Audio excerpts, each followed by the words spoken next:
I might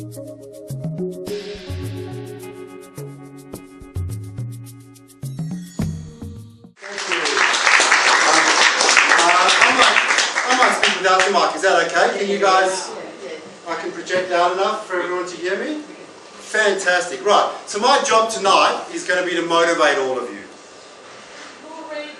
More red? Yes! You know, I was kind of hoping I wasn't going to have to put the pictures up to show you, you know, but let's think about it. How am I going to motivate you, right? How am I going to motivate anybody to really do something, to get them to do something? So I've got a couple of pictures, and let's see if any of these kind of images work for any of you. So, a bit of luck, there's the first one, right? So for those of you who can't see it over there, there's a reasonably fit young lady who's in a push-up position, and she's saying, the harder you work, the harder it is to surrender. Is that working for anyone? Yeah, fear of failure. Yes, we've got fear of failure, so that would work? Yeah. But I've got some people over there going, no, that's not it. No. Some people are already hating that photo as it is. Yeah. You know, have another glass of wine, you'll be fine. Alright, so that was not working for you. What about if we use some wording? We'll go, you know, is your 100% really 100%? Don't sell yourself short, guys. No, tacky. I put a lot of work and time and effort into this. Tacky. Okay. Fair enough. I've got some more. Don't worry, we'll get this. What about some sticky notes? And we'll go make things happen. Sticky notes not good? Love the sticky note? So we've got a few who like the sticky note, we've got a few who are kind of going, just get those things away from me. Alright, we're almost there. What about that one? So you can't see it, it's the Gavin family guy, and underneath him he's got exercise, feel the burn, and he's got a flame underneath him. So putting a flame underneath any of you, is that going to work? No. Alright, you guys are paying me for this. Yeah, alright, I think I've got one more, I don't think this is going to work either. So another saying, be everything you can be. So how many of you are thinking that? Yes. Huh? And that's kind of what I want, and that's sort of the way I want to talk to you about this concept, is that we all think of motivation, and when we try to motivate people and we think of all these behaviours that we do to actually try and see if we can motivate somebody to do something. And so we use variations of this. I'm not saying you guys use this, but just think of your own, the types of motivating type behaviours that we use. And you know what? Some of it works, some of it doesn't. But the question is it sustainable? Right? When you do something for somebody and you try to motivate them to do something, is that actually sustainable? Do they maintain that behaviour when you disappear? No. And that's the problem we face. We all think that we're rational. We all think that we respond appropriately, and if you provide somebody with the most logical, rational reasoning, then we will all act in the same way. Isn't that true? Yeah, of course it is. You know what the problem is? Who's the CEO? On that picture there, who's the CEO? Who's the more likely, who would we assume is the CEO? What's really interesting is when they've done studies on looking at both the perception and the reality of the world, is that that's the person people pick for the CEO. In fact, Fortune 500 out of the US, the average height of a CEO is 6'2". Right? Now the question is that because they were tall because they got it and therefore got the job, or they got the job and then just grew? I don't know. But the challenge is that we have all these perceptions, so the way we view the world, it makes it very difficult for us as managers and leaders to then say, how am I going to actually motivate and drive performance in others? Particularly when it comes down to the way we predict performance as well. So it's really fascinating, and the research behind this is not great, but unfortunately it's true. And what we find is that when people are we have certain, population groups who, when they achieve success, gets attributed to luck. And that's the really interesting thing about our world. But even more interesting is when you have people who are in incongruent roles and they perform poorly. What we find, the research tells us, is that we actually rate these types of people harsher than we would somebody who is in a, dare I say, more gender equitable or gender congruent role. Now, it's not right, obviously, but it's kind of what we do. We make assumptions, we jump to conclusions. So when we're trying to motivate people, it becomes really, really difficult, because what's going to work for us is not necessarily going to work for everybody else. And then we sometimes sit back and scratch our head and go, why is that not working? Why I told this person this, or I did that, and I can't understand. Or it worked for a little bit and then it kind of went away. Alright, so coming up next is going to be 5 pictures. You've got about 5 seconds to pick the person who you want to be your leader, assuming you have to pick a new manager. Right? Ready? There's the 5. So have a quick look. For those of you over there, just get a sneaky view in. 4. Right? Alright, who are you going to pick, sir? Who's going to be your new boss? The rotund gentleman on the left. The rotund gentleman on the left? Fantastic. And why? Why? Just to be difficult. Just to be difficult? Who are you going to pick? The skier. Yeah, you picked the skier? Alright, I'll put it back up now so we can see. Yeah, why have you picked the skier? They look like they could be a fun boss. Alright, guys over there, who have you picked? The skiers. Yeah. Alright, so hands up for who of you picked the skiers as your leaders. Cool, why? Guys, give us some reasons. Why did you pick the skier? Yeah, cool, probably good boss. Maybe, never know. Alright, so everyone picked the mum? Right? You picked the mum. How come you picked the mum? Multi-skilled. So clearly can multi-skill. If you've got kids, you can absolutely. Yeah, who else picked the mum? So, for that reason, that she's very, she's smiling, kids are happy, and she's highly organised. all right, cool. Of course. Who picked this young man over here? Anyone? No, Didn't get a gig? no, not to be trusted. No, not to be trusted. Oh, so now that's interesting. Why not? So of the group, he's the wealthiest. There's something about the smile. There's Something about the smile, but we made that decision like that, didn't we? Yeah? So anyone pick these 2 guys over here? Wanted dual managers? Yeah? One of them? One on the left? Alright, anyone else? No. So the point is, it's not about who you picked, it's just thinking about the way your brains have actually worked and the way you've done that. So for those of you who didn't pick Janine Ayres, she launched Boost Juice and made a couple of mil out of that. Yep. Fortunately, none of you picked the billionaire gambler, so that was a good one. I'm not sure about you, mate, your boss is Alan Bond at the moment. And so anyone who picked these 2 over here, those are the 2 brothers that came up with Seek. So they seek.com. And look, if you could all report into me tomorrow, that would be fantastic. And we should be fine, so apparently everyone's going to listen to me because you all seem to be happy for me to be. But the point I want to make around this is that we make all these decisions really, really quickly. And so when we start to think about this concept of motivation, to me a couple of questions start to come to mind. You know, the questions are, well, what actually motivates you? You know, and it's just a bit of a self-reflection, but to think, well, what does motivate you? You know, and all of you will come up with different things. You'll all think about motivation in a different way. You're going to go, well, I'm motivated by whatever it is, and I'm motivated by this, but I'm not motivated by that, and I'm not motivated by this. You know, then start thinking about, well, who's the type of person that motivates you? Where does it come from? Is it always a leader? Can it be a peer? You know, can it be a celebrity? Could it be a politician? I don't know, right? Maybe not. But really think about, okay, well, who does actually motivate me?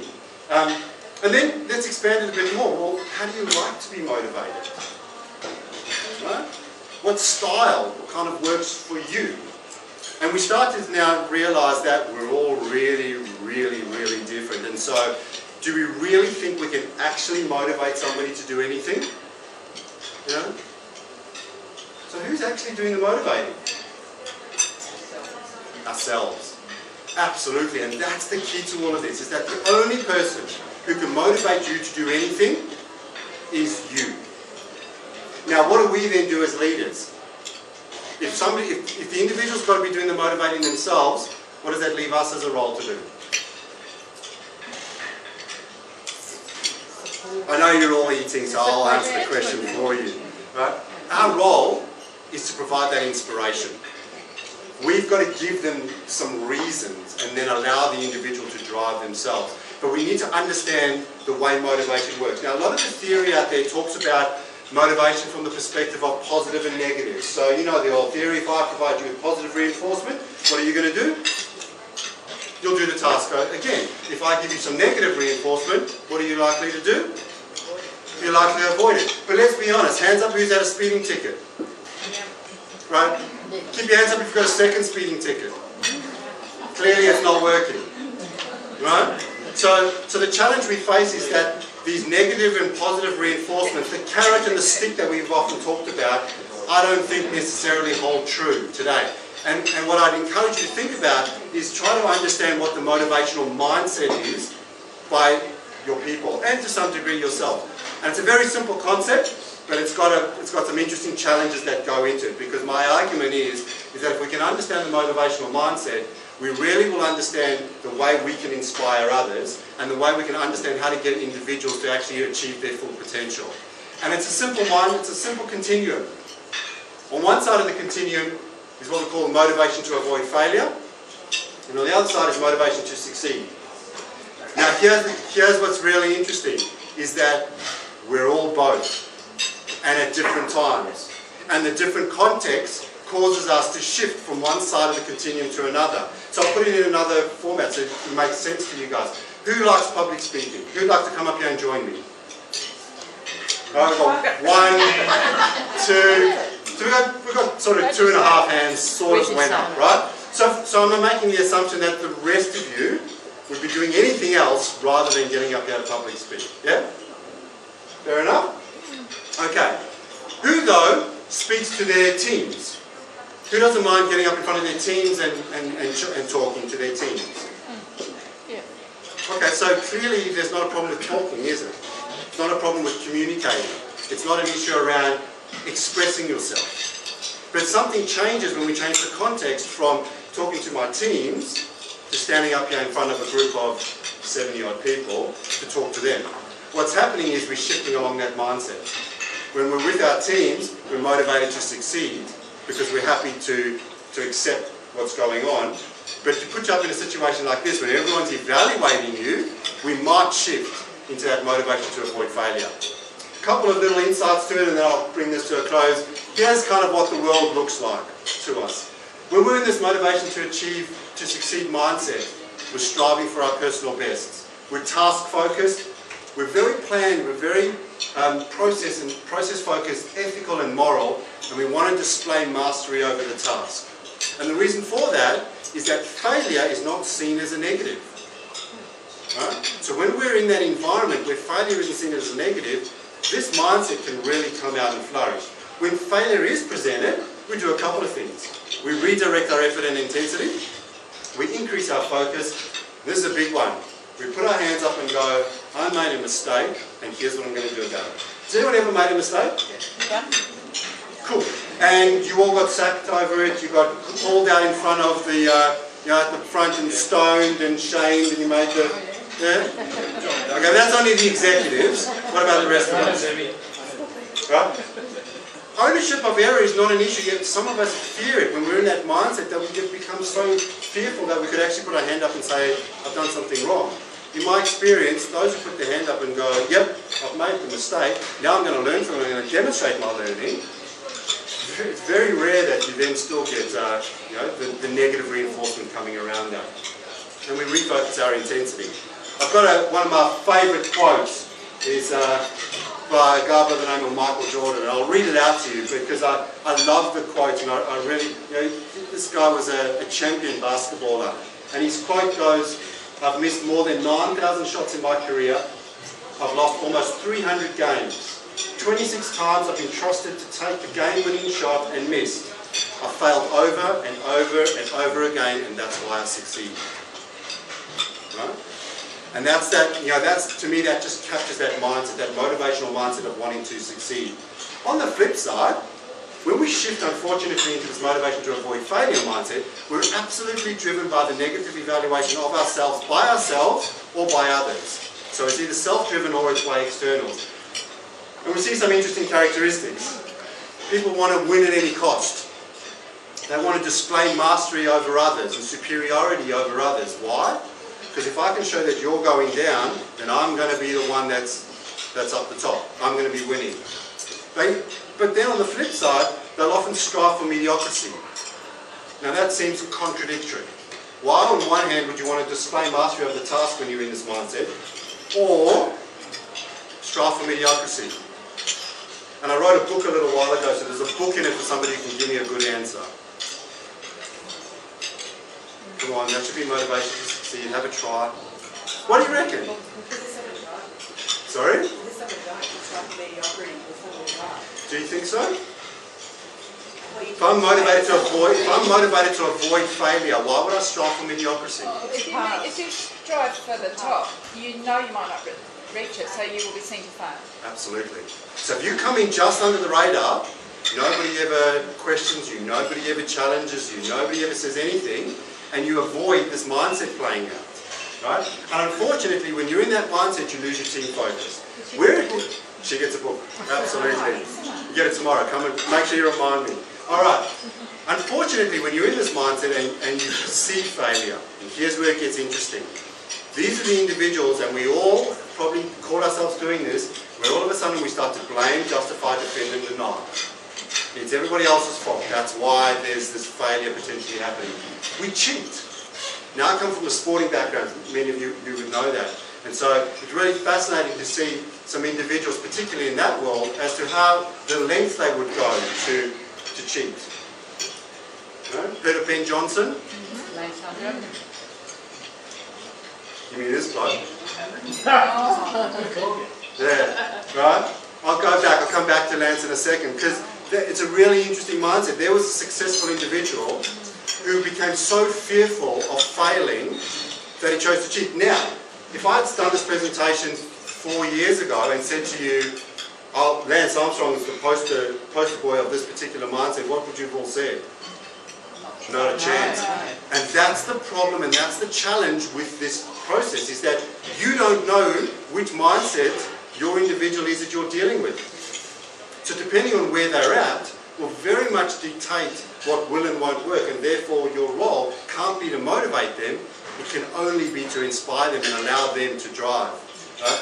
You know, this one that's really fascinating, I love laying this out, and I've warned my kids they're never allowed to use this one. The preempting of failure.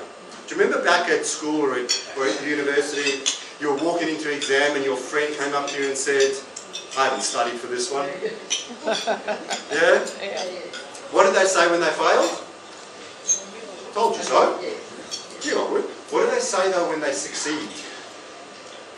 I'm a freaking genius. Right? Complete display of superiority. And that's the thing we face. So, you know, back to our lands. The challenge for all of you guys is trying to understand which mindset your individuals are in. Right? But to do that, first of all, is to really think about, where are you? What makes you shift? If you can understand that for yourself and recognize there are certain contexts that make you shift, you'll start to get a better insight into where you are, so that, you know, hopefully you can start thinking about how do we actually, and how do you as a group inspire others? Give them the reason and let them do all the work. And so with that, guys, I'll bring it to a close. Thanks for listening. And I'll see a whole lot of you tomorrow, clearly inspired to work, so I'm not going to be really motivating. So thanks a lot, guys. Enjoy the rest of your dinner, and don't drink too much tonight.